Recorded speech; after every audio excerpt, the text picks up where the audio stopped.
Spider-Man No Way Home is a movie that is very much adored and loved for doing everything that fans seemingly always wanted. And in my opinion, that's this movie's biggest problem. I will start off by saying I was probably the loudest one in the theater watching this movie, especially when I saw my boy Andrew, and of course Matt, and not even to mention my hero Toby. With that being said, I'm also not blind to this movie's faults. This movie has many problems that seem to be overlooked simply because of what we were delivered. And to be honest, in hindsight, I understand it. There are some great interactions between the three Spider-Man. We get, a little bit of a redemption for Andrew, which was awesome to see. In my opinion, he stole the show and was the best Spider-Man in that movie. But that could just be my bias showing because he's my favorite out of the three. But I think that also ties to the bigger problem with the Spider-Man community, in which we will accept anything that is even remotely good, especially at that time, considering what was happening in the comics. We would take anything that resembles good. For starters, and I know this is gonna make people upset, their love story between Tom and his MJ is pretty. Upon rewatch, she doesn't change characters between movies, but their relationship seems to. Although I'm not here to talk about all the movies, just the one. All this to say that I don't think that their relationship earned the status that it had by the time the third movie came around. I didn't feel that connection with that MJ. And I think the reason why people do is simply because Tom and Zendaya just have that good chemistry, which for me personally just wasn't enough to carry the movie. Another problem with this movie, although it's not necessarily this movie's fault, kind of is I hate and loathe the side characters of this franchise, especially the school related ones. I hope that Flash Thompson does not show up in Brand New Day at all. This Flash is the worst. And every time he's on screen, I get upset.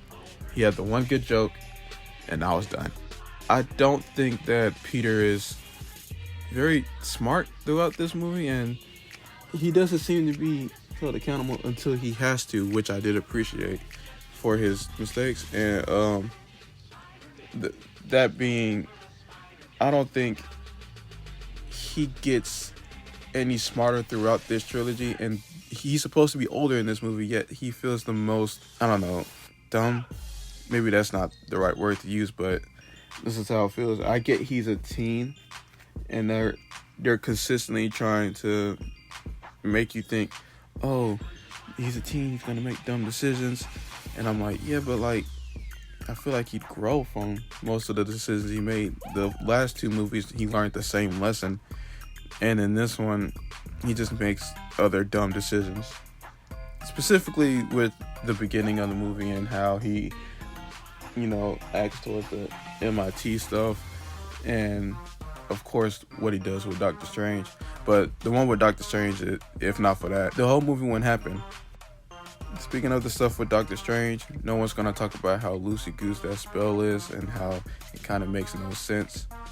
I mean, the spell is, the consequences of the spell is, if you know Peter Parker is Spider-Man, then you are here. Which I guess is why the other Peters are here too. But by that logic, at the end of the movie, when you have them forget who Peter Parker is, shouldn't they also forget? Like I said, these are all problems that came with the movie that people sidelined because of what we got. Another problem that isn't just with this movie, but I think is the biggest in this movie, is that Uncle Ben is basically written out and forgotten. By this point, it seems like they just wanted to do Uncle Ben out completely, even though within the context of this Spider-Man, we know from Civil War and even the last two movies, Uncle Ben existed, and based off of what was said in Civil War, you would think things happened the way that we know they did. But at the same time, in this movie, he acts as if with great power comes great responsibility was first said here by Aunt May, which It just doesn't make sense. Now, those are the biggest problems I have with the movie as is. I get that they wouldn't be so big to people who really just came to watch three Spider-Man on the screen, which is awesome. But I find that the biggest problems are with the missed opportunities for this movie. For one, there's no way Mysterio isn't alive during this movie. How else did they get that video out at the end of the second? I feel like he should have just came in, then we really would have gotten the Sinister Six, and that could have been cool.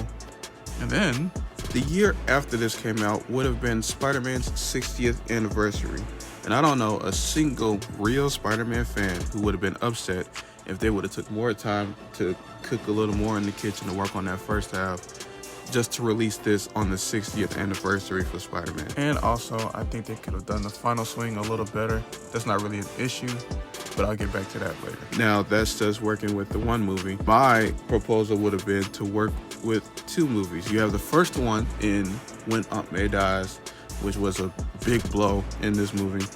But you have the first one in with that, and then the second movie be all about the three Spider-Man teaming up, and maybe find some other people who have snuck into the dimension who knows Peter Parker and Spider-Man. But you watch the three bounce off each other even more, and all of that is for the 60th anniversary. Now, with that being said, I'm just one guy. This is what I would have liked to see.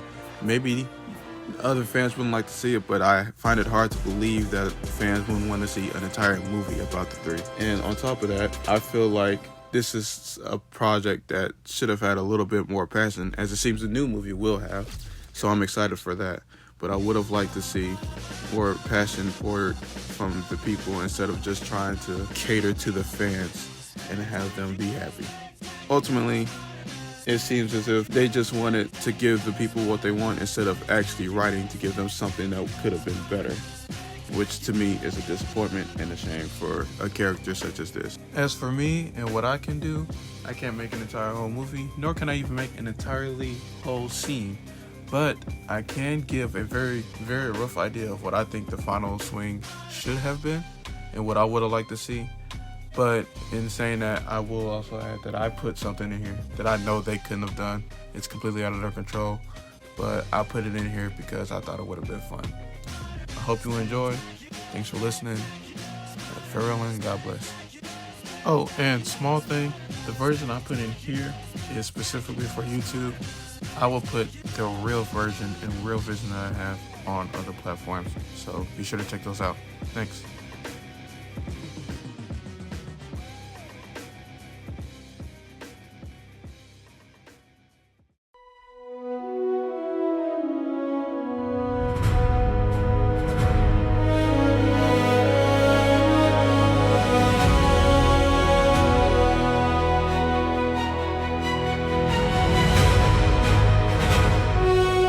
So ends one of the most titanic team-ups of all time. And what have we learned here today, Marvelites? That no matter what corner of the cosmos you may find yourself in, there'll always be a friendly neighborhood Spider-Man to save the day. And to all of you web-spinning wonders,